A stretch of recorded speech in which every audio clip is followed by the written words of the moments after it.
जैसा कि देख पा रहे होंगे, जिन्होंने संस्कृत है भाषा सेकंड के रूप में अगर ली होगी तो उनके ये क्वेश्चन रहेंगे।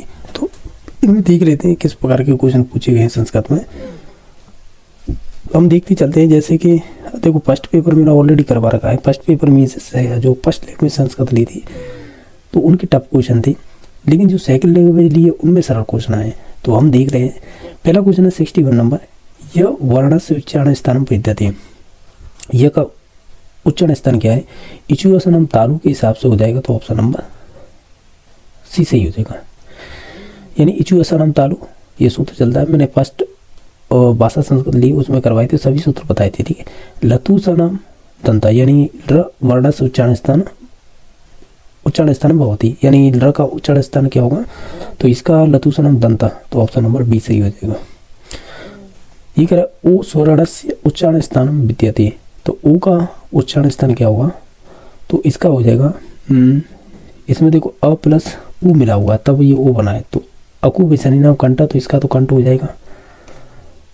उ का होता है एक उपबोधमानीय नाम सूत्र होता है, उसके अनुसार होता है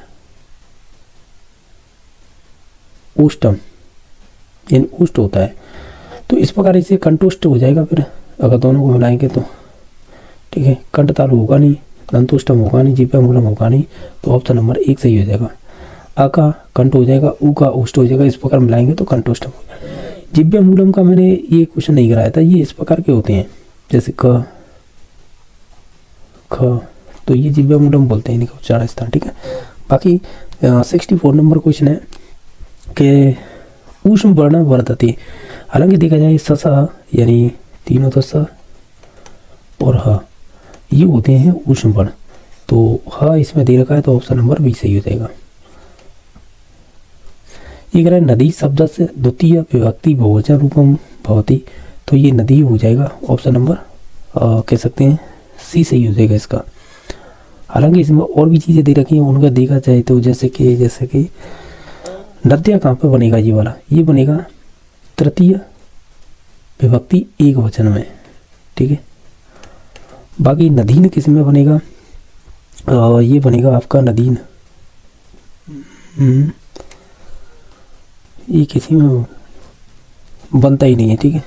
ये वाला तो ये गलत ही रखा है। बाकी नद्दा तो बनता है। अब ये नद बनता किसमें? ये बनेगा प्रथमा विभक्ति, ठीक है, बहुवचन में, ये हो गया। और एक और बच रहा है इसमें से, ये तो गलत ही था, इसमें मैंने बता दिया, तो इसका तो ऑप्शन नंबर सी सही होगा। बाकी अस्मद शब्द से तृतीय एक वचन रूपम भेद्यते, यानी जो अस्मद शब्द है ना, इसका तृतीय एक वचन रूप क्या होगा? जब आप इन रूपों को पढ़ेंगे ना, तो इसमें आता है जो मया है ना, ये बन जाएगा तृतीय एक वचन में। बाकी मम बनेगा, ये बनता है आपका मम बनता है शायद पंचमी विभक्ति एक वचन में, ठीक है। ये बनेगा पंचमी विभक्ति एक वचन में। बाकी मई बनेगा, ये बनेगा सप्तमी विभक्ति एक वचन में, ठीक है। और बाकी मत की बात करें,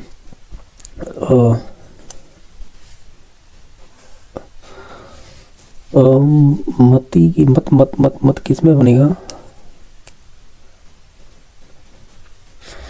ये बनेगा पंचमी विभक्ति, ठीक है, विभक्ति एक वचन में। मुझ पर शुद्ध नहीं लिखा जा रहा है इस पेन से, ठीक है। तो ये वाला है ना, मुझ पर गलत बता दिया मैंने, ये फिर हो जाएगा षष्ठी विभक्ति एक वचन, ठीक है। तो ओवरऑल अस्मा शब्द में हमें तृतीय एक वचन बता रहा था, तो वो मया हो गया था। मत है ये पंचमी विभक्ति एक वचन है, मम होगा वो षष्ठी विभक्ति एक वचन, मई होगा सप्तमी विभक्ति एक वचन, ठीक है। तो ओवरऑल सभी बता दिए। नेक्स्ट है तत् शब्द से पुल्लिंग सप्तमी एक वचन रूप अवस्थी। इन तत् का शब्द का पुल्लिंग में सप्तमी विभक्ति एक वचन में क्या बनेगा, ये बताना है।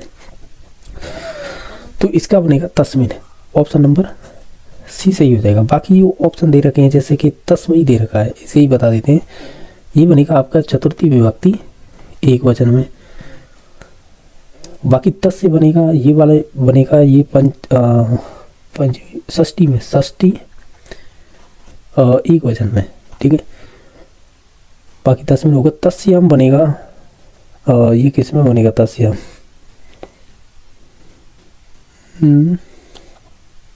तो ये नहीं बनेगा, ठीक है। तो बस यही थे जो बताने लायक है, बाकी आंसर नंबर सी सही हो जाएगा। क्वेश्चन नंबर नेक्स्ट है मुनि शब्द से षष्ठी बहुवचन रूपम भवति, यानी मुनि का शब्द का षष्ठी बहुवचन रूप क्या होगा ये बताइएगा। हमें बताना है षष्ठी बहुवचन होगा इसका मुनि नाम, यानी ऑप्शन नंबर बी सही हो जाएगा, ठीक है। ये वाला नहीं हुआ, ये गलत दे रखा है, ठीक है, ठीक है।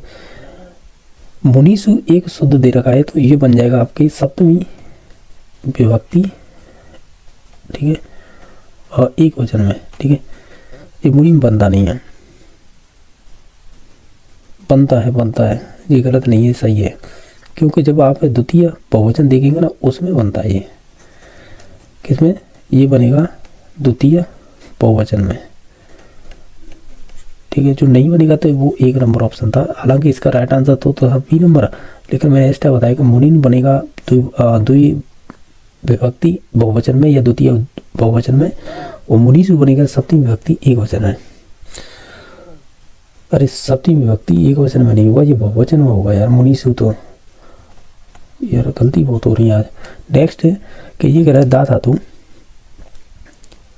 ये कह रहा है दा धातु लट लकार प्रथम पुरुष रूपम वर्तते, यानी दा धातु में प्रथम पुरुष बहुवचन रूपम अस्ति बताना है, एक वचन नहीं बहुवचन, तो प्रथम पुरुष में लट लगा, तो ये तो पट धातु के अनुसार चलेंगे इसके तो लेकिन बताना है बहुवचन पठता पठंती, ठीक है। लेकिन एक चीज है कि इसमें है ये पठंती नहीं आता है, इसमें ददती आता है, ये अलग ही रूप चलते हैं। जैसे मैं बताना चाहूँ इसमें से छाट लेंगे हम और कौन कौन से हैं, जैसे ददाती, इसके रूप चलते हैं ददाती दत्त और ददाती, ठीक है। फिर मध्यम में बनेगा ददासी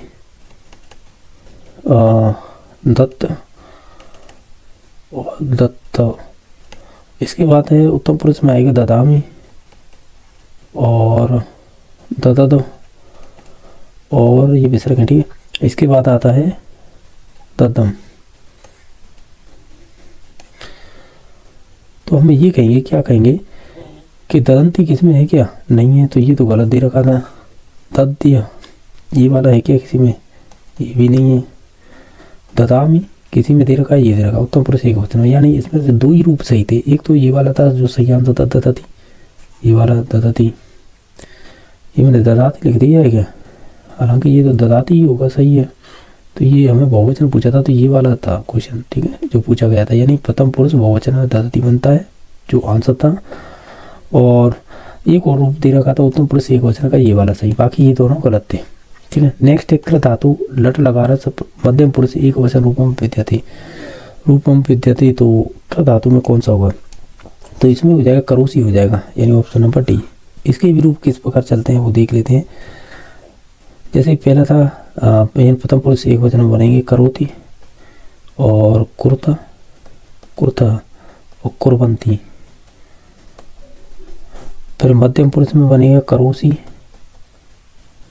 यही हमें पूछा था, ठीक है, कुर्ता और आपके कुर्ता। नेक्स्ट है करोमी, जो आपके उत्तम पुरुष में बनेंगे करोमी और कुर्ब, ठीक है, और कुर्म, ये बनेंगे रूप आपके, ठीक है, तीनों। तो इसमें से देखो हमें पूछा क्या था, मध्यम पुरुष एक वचन, तो ये वाला पूछा था, तो इसका राइट आंसर ये हो गया। करोमी वाला, ये वाला उत्तम पुरुष एक वचन हो जाएगा। करोसी ये वाला तो गलत दे रखा है, ठीक है। बाकी और कौन सा करोती, तो ये हो जाएगा प्रथम पुरुष एक वचन।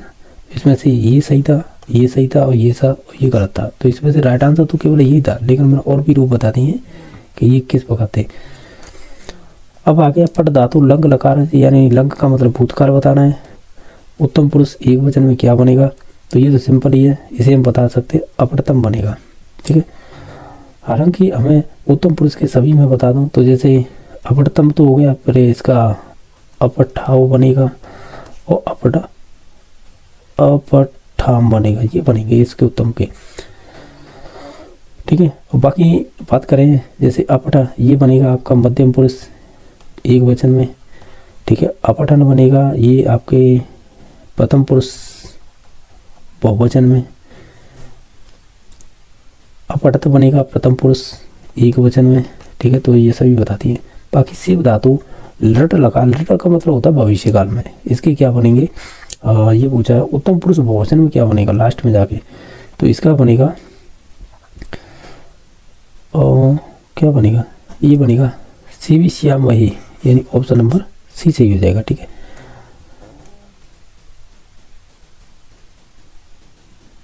और जो ये पहला वाला है ना, ये बनेगा उत्तम पुरुष एक वचन, उत्तम पुरुष एक वचन में।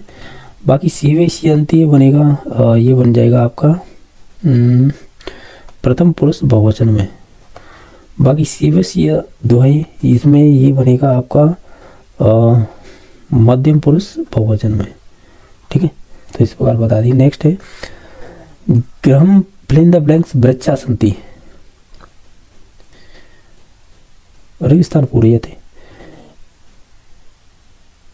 ये क्वेश्चन किस प्रकार पूछा है, हम ये कहेंगे, क्या कहेंगे कि हमारे घर के चारों ओर पेड़ है, ऐसे कि बोल सकते हैं ना, तो परित हो जाएगा पर इसका, यानी ग्रहम परित वृक्षा संति। तो आप भी जानते होंगे अभी तक परित समय आने का प्रति प्रति इनके युग में हमें द्वितीय विभक्ति होती है। ठीक है, तो ग्रह में द्वितीय लग रही थी, तो ऑप्शन नंबर बी सही हो जाएगा। ये कह रहा है वयम विद्यालय फिल द ब्लैंक्स गच्छामः रेगिस्तान समुचित शब्देन पूर्यते, ये प्रति आ जाएंगे ना, की ओर, हमेशा की ओर। जैसे हम ज़्यादातर है जैसे कि वह स्कूल जाता है या वह स्कूल जाती है, तो इस प्रकार की ओर, यानी की ओर जाने की ओर हम प्रति शब्द का उपयोग करते हैं। यानी अभिता परिता निकसा प्रति, इनकी ओर में द्वितीय विभक्ति होती है, क्योंकि विद्यालय में द्वितीय विभक्ति दे रखी है। तो इस प्रकार इसका ऑप्शन नंबर सी सही हो जाएगा। नेक्स्ट क्वेश्चन नंबर है कि रुच धातु योगी कारकम। हम ये एक चीज़ जानते हैं, अब ये अपने जब संस्कृत का फर्स्ट लैंग्वेज वाला क्वेश्चन पेपर किया था उसमें भी पूछा था ये क्वेश्चन। रुच धातु के युग में संप्रदान होता है, यानी चतुर्थी विभक्ति हो जाती है जिसको कोई चीज़ अच्छी लगती है। जैसे हम कहते हैं बालकाय मोदकम रुचते, यानी बालक को लड्डू अच्छे लगते हैं, तो अच्छी जैसे लगती है ना उसमें चतुर्थी विभक्ति होती है। तो इस प्रकार इसका ऑप्शन नंबर डी सही हो जाएगा। जैसे एग्जाम्पल है बालकाय मोदकम रुचते, यानी ये हो गया रुच धातु के योग में जैसे कोई चीज़ अच्छी लगती है ना उसमें चतुर्थी विभक्ति होती है, जैसे बालका में चतुर्थी विभक्ति दे रखी है। ठीक है, तो इस प्रकार। बाकी ये क्रम सज्जनम क्रुद्धयति रेखांकित पति सोतयति, हम जानते हैं क्रुद्ध धातु के योग में, और ये क्वेश्चन हमने ऑलरेडी भी कर रखा है कि जो जैसे कि कोप हो गया, क्रुद्ध हो गया, द्रोह हो गया, ईर्ष्या हो गई, इनके सभी के योग में चतुर्थी विभक्ति हो गई। तो इसमें चतुर्थी विभक्ति करेंगे किसमें, सज्जनम में होगी फिर क्रुद्ध धातु के योग में। तो फिर इसका रूप क्या बनेगा, ये हो जाएगा सज्जनाय। सही है ना, चतुर्थी विभक्ति सही है, यही होगा। ठीक है, नेक्स्ट क्वेश्चन नंबर देख लेते हैं। ये कह रहा है लाकृति इतर से संधि विच्छेद करनी है, इसका संधि विच्छेद क्या होगा, ये हो जाएगा ल प्लस आकृति, क्योंकि ये यड़ संधि का एक तरह से संधि विच्छेद दिया गया है हमें, लाकृति ल प्लस आकृति।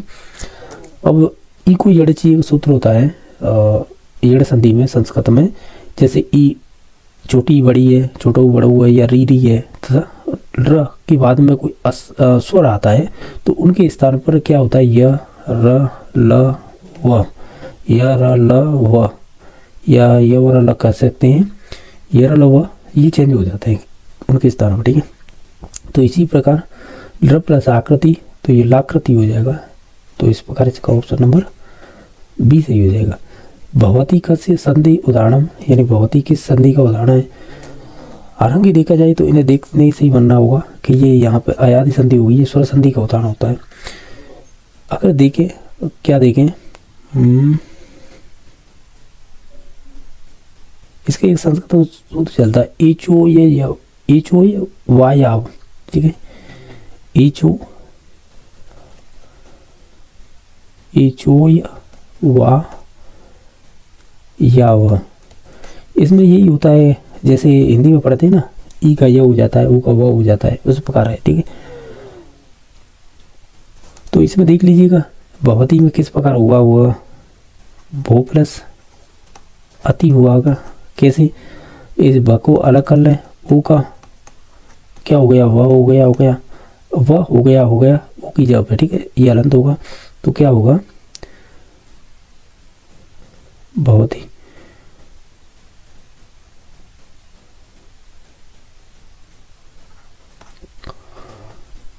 अब ऊ का अब ये तो फिर अयादि में होता है ना, सही है।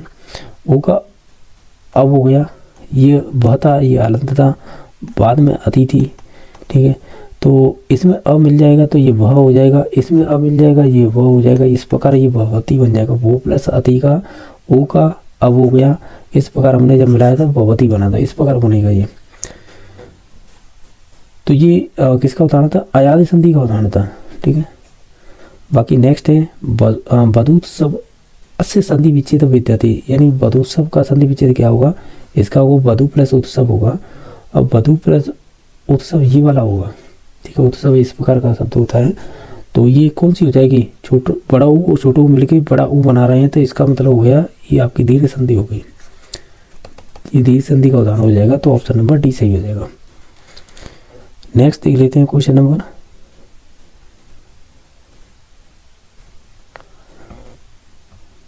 अब ये कह रहा है सचित अस्य संधि विच्छेद वर्तते, यानी सचित का संधि विच्छेद क्या होगा, इसका होगा सत प्लस सचित होगा।